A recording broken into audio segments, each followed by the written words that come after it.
Ang simula, si Obito ay lumaki na hindi alam kung sino ang kanyang mga magulang, tanging ang kanya lang lola ang nag-aalaga sa kanya.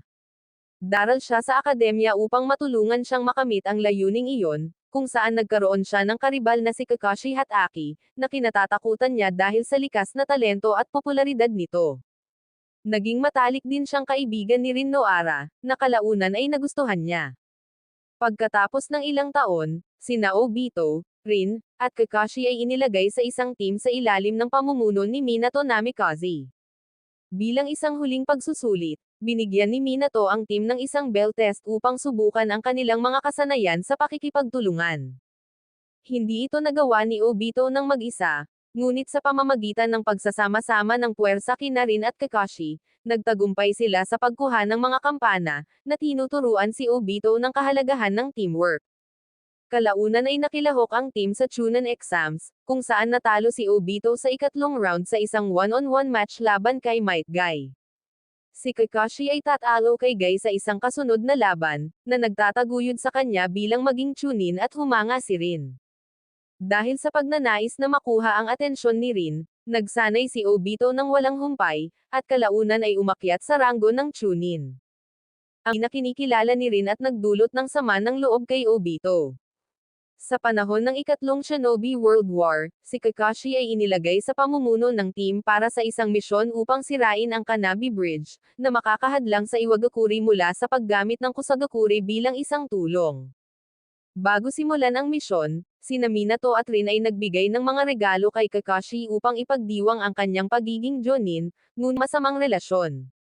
Si Minato ay tinawag sa front lines, iniwan ang team upang tapusin ang misyon ng mag-isa sa ilalim ng pamumuno ni Kakashi. Ang tatlo ay natuklasan ng mga taga-iwas sa daan, at si Rin ay nahuli. Pinili ni Kakashi na iwanan si Rin, naniniwala na mas mahalaga na tapusin ang misyon bago alalahanin ang kanyang kaligtasan. Nagalit si Obito sa ideya, at iginiit na ituon nila ang pansin sa kanyang pagsagip.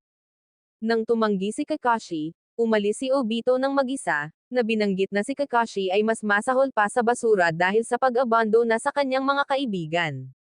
Na ang kanyang kaliwang mata sa proseso. Mula sa kanyang pagnanais na tulungan si Kakashi, nagising ang kanyang Sharingan upang makita ang camouflage ni Taiseki at patayin siya.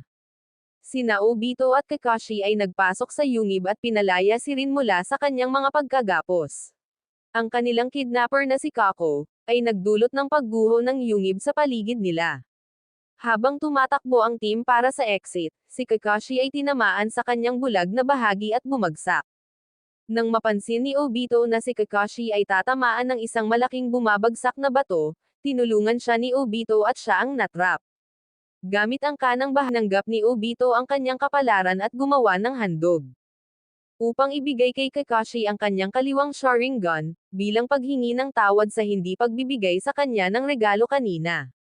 Isinagawa ni Rin ang transplant at sa sandaling matapos ang procedure, ginamit ni Kakashi ang kanyang bagong Sharingan upang patayin si Kako.